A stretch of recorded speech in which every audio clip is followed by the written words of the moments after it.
देखिए आईआरएफसी देखिए इरकॉन देखिए इन सारे स्टॉक्स में लगातार तेजी बनती दिखाई दी है।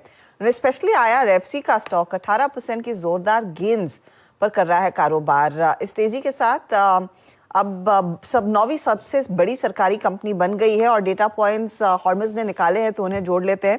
हॉर्मज एक तरफा तेजी एकदम बुलेट ट्रेन की तरह भागता हुआ ये काउंट और हमने पुराना लोकोमोटिव लगाया हुआ है बट नॉनदलेस लेकिन हमारे देश की ट्रेनों ने अब तक इतनी रफ्तार नहीं पकड़ी है जितनी की रेलवे स्टॉक्स पकड़ चुके हैं। बट जिनकी आज हम जैसे कि आपने कहा जिसका हम जिक्र करने जा रहे हैं वो है आईआरएफसी। और ये आज की बात नहीं है, पिछले 5 दिनों से लगातार इस शेयर में बहुत दमदार तेजी देखने मिली है और इसी तेजी के दम पर आज आईआरएफसी का जो मार्केट कैप है वो 1,75,000 करोड़ रुपए हो चुका है, जो कि किसी भी रेलवे कंपनी का इतना मार्केट कैप नहीं है। अब जैसे कि आज स्टॉक नए शिखर पर ट्रेड कर रहा है और जैसे कि आपने कहा कि आज की तेजी के बाद आईआरएफसी देश की 9वीं सबसे बड़ी सरकारी कंपनी बन गई है। और अगर हम सरकारी और गैर सरकारी दोनों कंपनियों को जोड़ ले तो 41वीं सबसे बड़ी कंपनी जो देश की है वो आईआरएफसी है। अब आईआरएफसी का चार्ट जो है वो बड़ा दिलचस्प चार्ट है। अगर आप उसे सन 2021 से देखें जब उसकी लिस्टिंग हुई थी तो अगले 2 साल तक आपको एक फ्लैट लाइन के अलावा और कुछ नजर नहीं आएगा, क्योंकि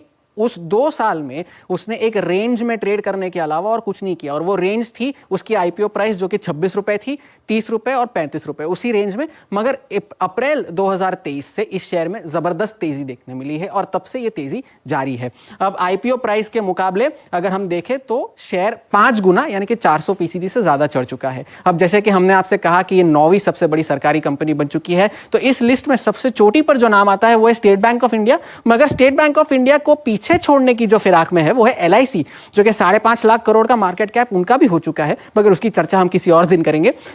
एनटीपीसी, ओएनजीसी, कोल इंडिया ये नाम भी है इस सूची में। इंडियन ऑयल कॉर्पोरेशन है, पावर ग्रिड है, एचएएल है और अब आईआरएफसी भी इस लिस्ट में शामिल हो चुका है। मगर आज दिन है आईआरएफसी का, वक्त है आईआरएफसी का। आईआरएफसी की गाड़ी चल चुकी है और निवेशक तो यही आशा करेंगे कि ये गाड़ी कभी पटरी से ना उतरे।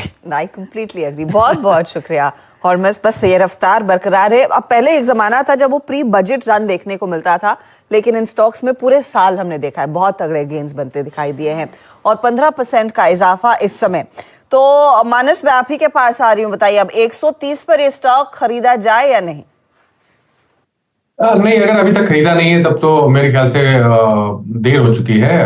आई थिंक एक बार प्रॉफिट बुक करने की सलाह रहेगी। थोड़ा प्रॉफिट बुक जरूर करना चाहिए। 50% अगर आपके पास पोजीशन बड़ी है तो 50% प्रॉफिट जरूर बुक करें और 50% में स्टॉप लॉस को रिवाइज करके 119 रुपए कर लें, क्योंकि देखिए जो ब्रेकआउट हमने 90-92 रुपए के आसपास देखा था उसके टारगेट 125-130 के रेंज में आते थे, वो टारगेट भी अचीव हो चुके हैं। तो अब टेक्निकल टारगेट देना यहाँ से थोड़ा सा मुश्किल लगता है और क्योंकि टारगेट अचीव हुए इसलिए थोड़ा प्रॉफिट तो जरूर बुक करना चाहिए। कुछ प्रॉफिट बुक करते रहे इस तरह के ट्रेड्स में, आधा बुक करे या फिर 1/4 बुक करे। कुछ होल्ड करना है तो स्टॉप लॉस आपको ट्रेल करना होगा। लेकिन शरद देखिए अब हम आ रहे हैं उस ऐसे जहां पर वो बजट एक्सपेक्टेशंस भी देखने को मिलेंगी।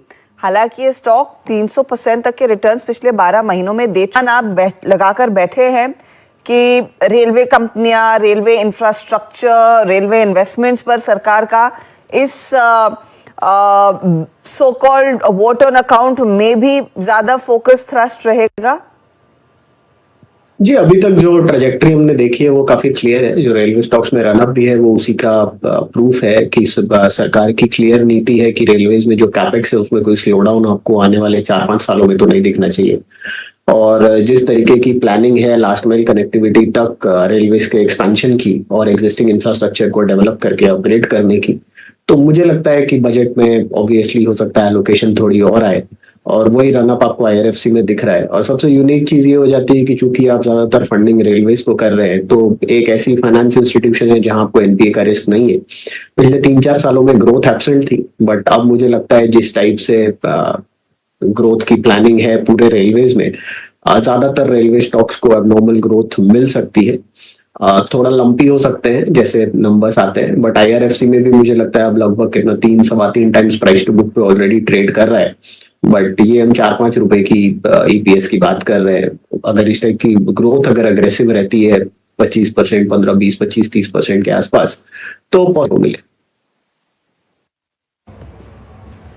Okay, IRFC